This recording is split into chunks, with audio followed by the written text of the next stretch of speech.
In this video, we're going to go over the first two questions from the Chapter 8 practice test. So in question 1, a couple parts. Part A asks us to just graph these resultant vectors. And remember that resultant vector is just the result of adding or subtracting two vectors together. So first they ask us to just add the two vectors u plus v.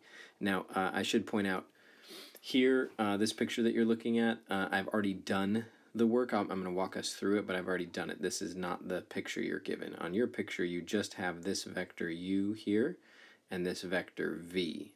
Everything else that's either dashed or in red, I've added. So for the first one, it's just u plus v. And so when you add two vectors together, you can do that geometrically by just taking one vector and attaching it to the end of the other one. So what I did was I took vector u and I just attached it to the end of vector v. Now when I do that, I need to make sure that I follow the same magnitude and direction of the original vector u when I transfer it over here and get this new vector u. So this new vector u, what I did is I said, well, the original vector u goes left 1 up 3, so I need to do that. I need to attach the same vector u at the end of vector v by going left 1 up 3. And then I just connect vector p is this one here. It's the result of doing v plus u. When I connect u to the end of v, I have to connect what we call head to tail, the arrow part of one vector on the non-arrow part of the other one. But then when you draw the result, you do end up with tail to tail and head to head. That's because we're kind of thinking about this as a journey. If you started at this initial point, followed along vector v, and then followed along vector u, that would be the same result as if you had just started at that initial point and just followed vector p. That's what we're showing here. So that's the first one.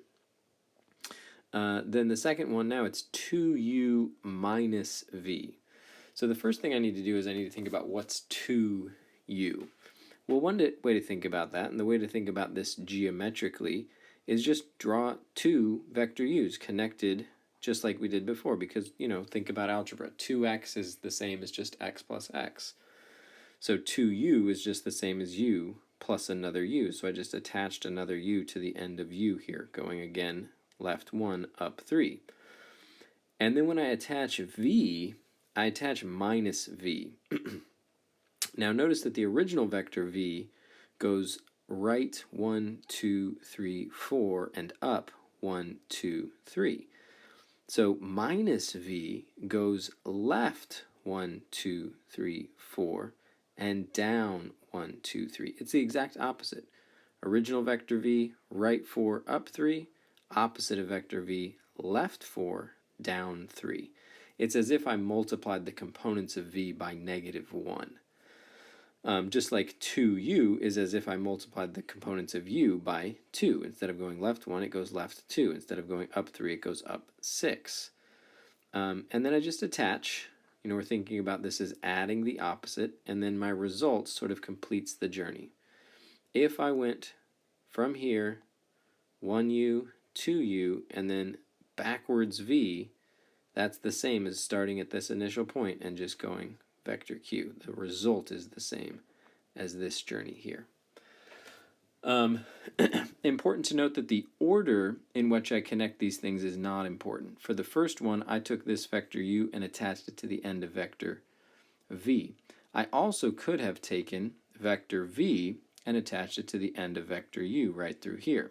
The resultant vector would be the same. It would just be in a different spot. And that's one of the things we talked about as being important with vectors back in chapter 8, is the magnitude and direction are important, but the physical location of the vector is not, and that's why I can take u and slap it on the end of v here, or take the opposite of v and slap it on the end of 2u here. The physical location changes, but the magnitude and direction do not, and that's what's important. And so then we want the components of these things. So the components of P, well, just count it out. P goes from the initial point to the right 1, 2, 3, and then up 1, 2, 3, 4, 5, 6. So I'm going to write that as pointy parentheses, positive 3 to the right, positive 6 up. It wants the components of Q as well, but part C wants the magnitude and direction. So I'm going to do everything for part P, or for vector P first, and then I'll come back and do vector Q. So the magnitude we know is just the length of that vector. And so I think it's helpful to think about, let's get a different color here. If I want to know the length of this red vector P, well, anytime I want to know the length of something, I'm thinking about the distance formula or Pythagorean theorem. So I'm really just thinking about a triangle that's formed with those components. Start here, right 3, up 6. So for the magnitude of P, the magnitude, it's just the Pythagorean theorem. 3 squared plus 6 squared. And that simplifies to be 3 root 5 if you do the math there. Then for the direction, again, we're going to use sort of that green triangle that I just made. And I know now, I know the x, I know the y, and I know the r, each of the legs and the hypotenuse. So I can use any of my trig functions to figure this out. Usually tangent is recommended, but you can use any of them. I'm going to use tangent. So to find the angle, I do inverse tangent of 6 over 3. And then when I do that, depending on whether I'm in radians or degrees, I either get 1.107 or I get, these should be approximate, 63.435 degrees there. And then we need to do the same thing for Q. And so if we look at Q in the same way, well, Q, we're going left 1, 2, 3, 4, 5, 6, and then up 1, 2, 3. So this is important that I think about this as -6, +3. So let's go ahead and slide this all over here a bit. Oops, it's weird. There we go. So for vector Q,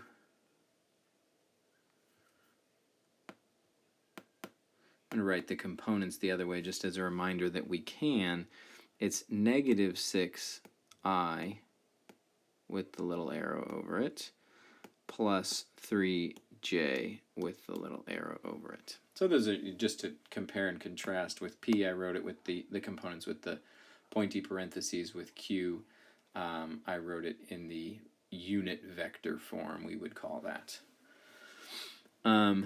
Then the magnitude is the same, and it's literally the same because if I plug these two values, -6 and 3, into the Pythagorean theorem, the -6 is going to be squared too, and I'm going to get the exact same thing here. So just kind of a funny coincidence that happened when we wrote this problem, that the magnitude of Q is also 3 root 5.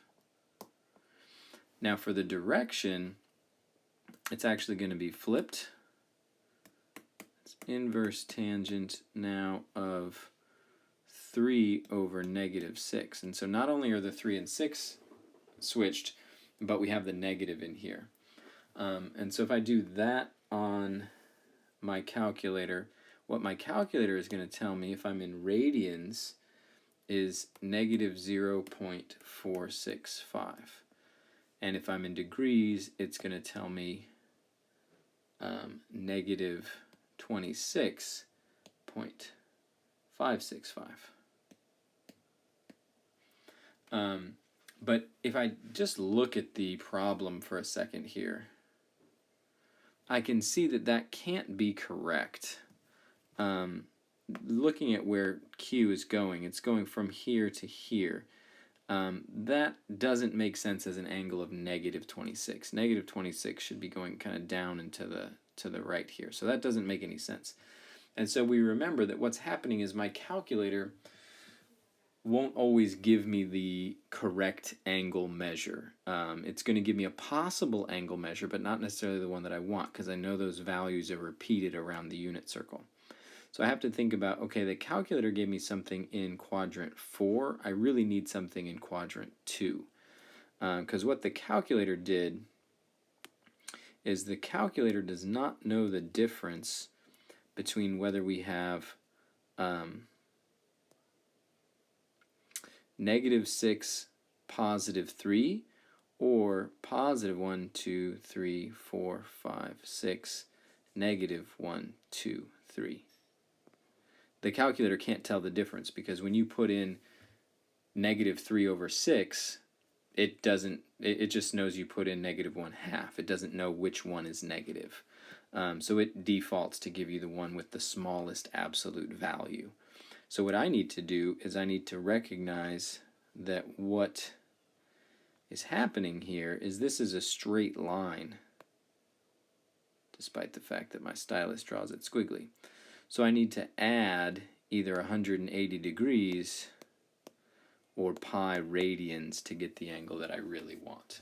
So let's go ahead and do that. Move that junk back out of the way. Okay, so move it a little bit here. So what I need is, if I'm in radians, I need to add pi, and if I'm in degrees, I need to add 180. And then when I do that, I'm going to get 2.678 for the radians, or I'm going to get 153.435 for the degrees. And we always need to be careful of that anytime you do an inverse trig function on your calculator. You always have to watch and make sure, does the angle that my calculator gave me make sense for where the angle is drawn on the picture. In this case, my calculator gave me an angle that's in quadrant 4, but based on the direction of my picture, I know I was looking for something in quadrant 2. So I had to add 180 to that. Okay. Let's look at number 2 quickly. Guess I'll grab the wrong tool and just make a nice squiggle there. So let's just throw all this out of the way. All right, number 2, find the measure of the angle between these two vectors. There's a couple ways you could do this. One, you could try to do this geometrically, like we did up above, and actually attach these vectors and use some triangles. In this case, they are talking about actually connecting the two vectors tail to tail, because you're not adding u plus v, you're just looking for the angle between them.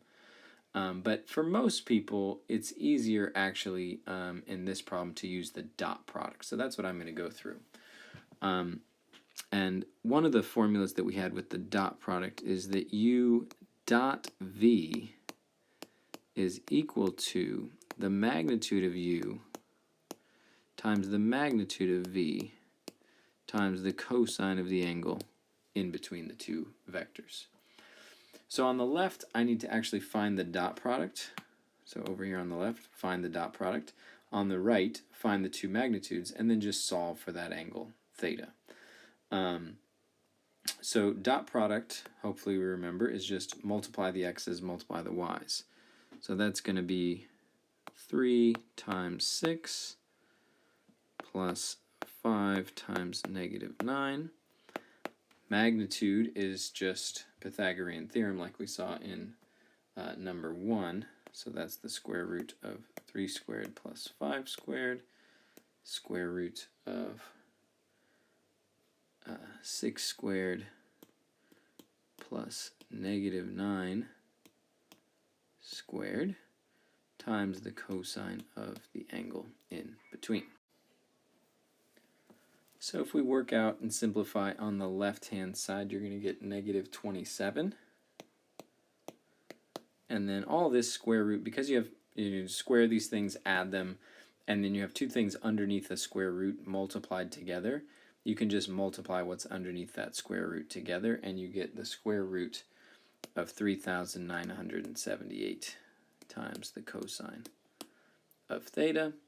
So then divide, so it's negative 27 over 3,978 equals cosine of theta.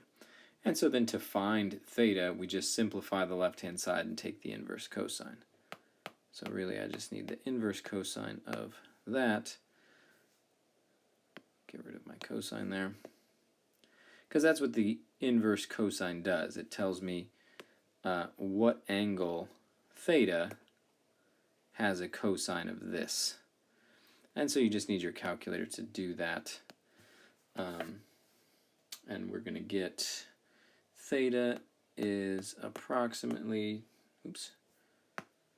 2.013 radians, or 115.346 degrees.